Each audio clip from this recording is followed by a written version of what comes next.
What does your screen smell like is kind of a joke that, you know, the only thing you can't do through a screen is smell the artwork anyway. So we're going to talk a bit about the idea of digital technology and how that's affected how we work as artists and how we view art. And then later on we'll maybe talk a bit about the exhibition itself and the work that's in there. So let me introduce our speakers, our guests. So we have Anna Baker, who is a UK-based artist who studied at Camberwell, Goldsmiths and Cardiff Schools of Art. Her work examines the notion of a party and the interactions and behaviours among amassed groups of people.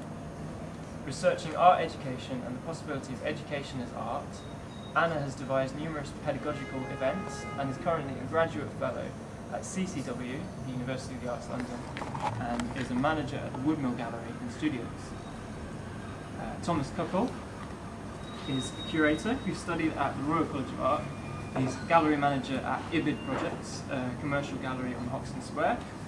And in September 2012, Thomas will open Kunstraum, a project space with a focus on showing artists from Western Europe. And that's also in Hoxton.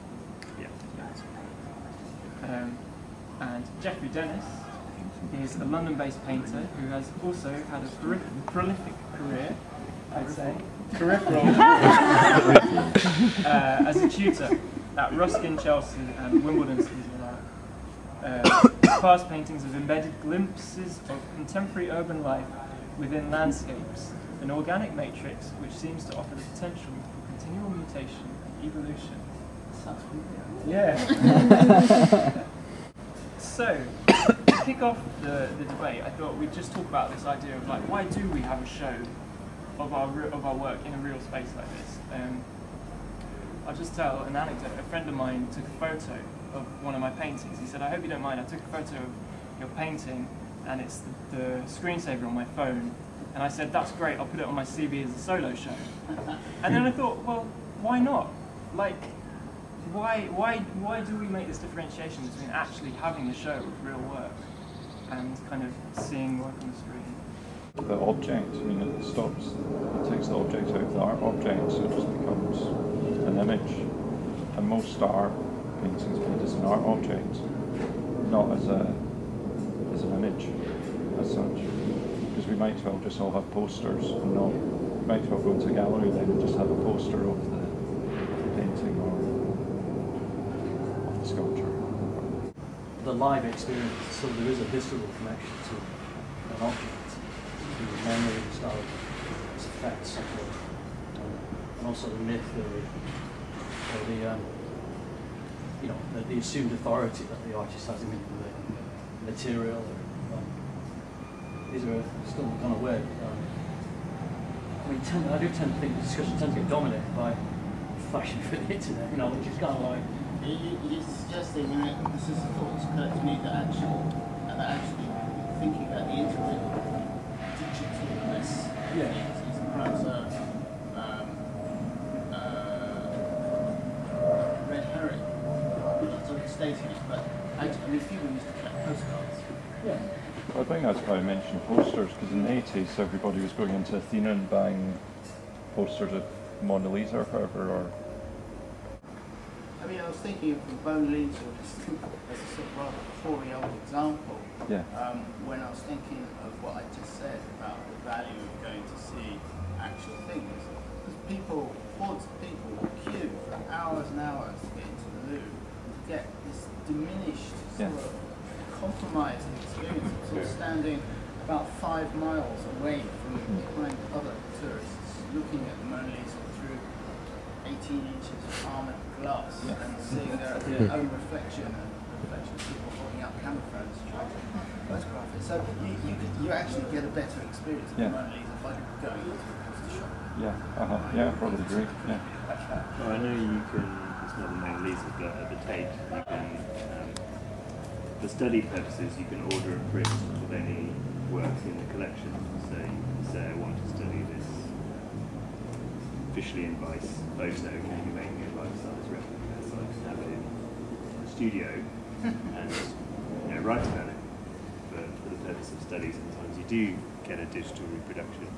There's also this phenomenon that people like to be photographed in the vicinity of the things that they're going to see. So it's not only that you've got to have the experience, but then you've got to have the evidence that you have had the experience. I was there. Yeah. You've got to have a photograph album that shows that you were next to the art. Yeah. But I think that experience is really important from a young age, when we're first taken to museums or galleries, and you experience this collection of things that somebody else has put together, and you're learning how to make links between these different objects. And that doesn't happen in the same way on the internet.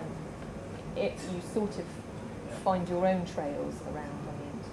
I mean, as a very young person, you're unlikely to go into an online wander around the gallery thing. You can do that sometimes. So I think it's really about the experience, massively about that. But that's a lot of different things, including the way we learn to react to things that are put in front of us on social level, and people doing it with other people at the same time. The problem with that, or the question with that, is about the canon of art history. So the museum becomes the canon. The gallery has this kind of air of authority. You go in and you do what the gallery tells you. Like you look at the art in the order that they've told you to look at it. Which I think, like Anna was saying, is really interesting. Now, when we have our laptops in front of us, we look at it in our own order, and we choose what's interesting. A great deal of work in commercial galleries today is done across the internet with people who don't necessarily see the work, may not have ever been to the space, and they never see the work until it arrives in the collection. So maybe we can go a lot to the other end of the scale, which is work that has no physical manifestation. Thinking specifically of Anna's work, would it be fair to say that your work is sort of relies on people gathering in a space, and it's about that? Yeah, well, my work has two strands. So I have a studio practice where I make things, sculptures, and then I create events, and for that I need to gather people, and I need to gather people in a way that's cheap, because I don't have a lot of money, and fairly quick. So that's the main role that the internet plays in my practice at the moment. So, yeah, I mean, I think that having the opportunity to access a huge amount of people who are interested in the same thing through social networking like Facebook is extremely productive for artists that work in the way that I do. And, for crowdfunding events, I can do that, within a few days I can gather a huge amount of people in one space. And if, my work is about the party, and that can be any number of things in a space. It's not specifically about human beings, though. I do look at other groups, groups of living things normally that gather together.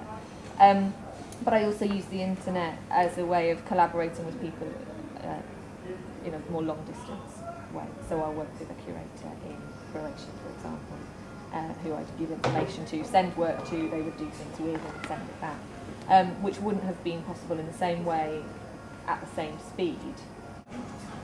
Having a celebration in person, or gathering for an event like this, and gathering online in the way that people do. Is there a difference? When I'm sort of listening to some of the arguments about,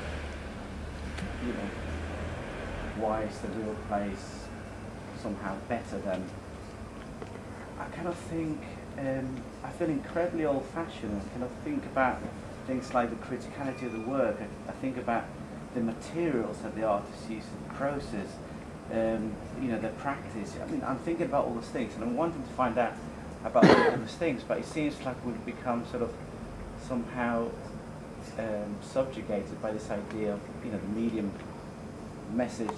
You know, it cannot separate itself from, you know, the impact that the internet has had. But at the same time, it's a really, really recent thing.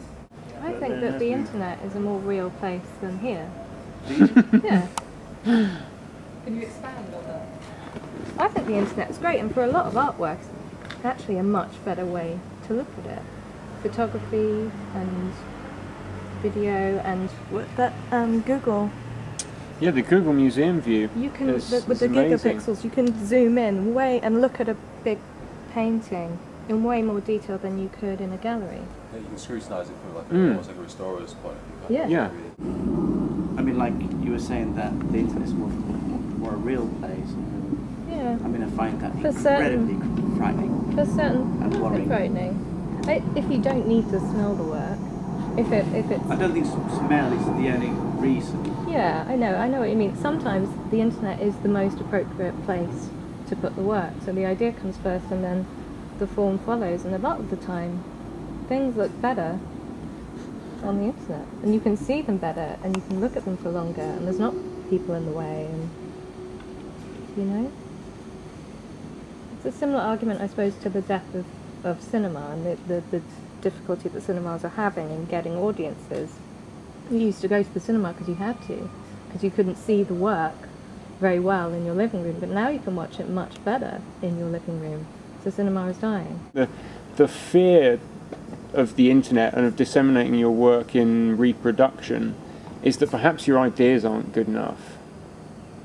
Because if your ideas was good, it's still going to come through, it's still going to be an important piece of work that people are going to engage with and find exciting and inspirational. And if your work is lazy, second-rate, lacking craft or skill, well then perhaps you shouldn't put it on the internet. We see how things are going, and then we imagine a post-apocalyptic future where I am just at home with a TV like pod. this, and I do everything like that, and I'm very skinny and I'm very unhealthy. I mean, it depends. Some are like my sculptures. For the moment, the technology is not good enough to make a valid experience of sculptures. Maybe in the future, when you have, helmet did you put there? Maybe it will be my time to put things in the web. But I think it depends, really. But there's something about being in the middle of something as opposed to looking at something that's quite important, I think. So we were talking about experiences, going to the seaside, seeing an amazing landscape. Being in the middle of that for me is never ever going to be the same as looking at that on a screen.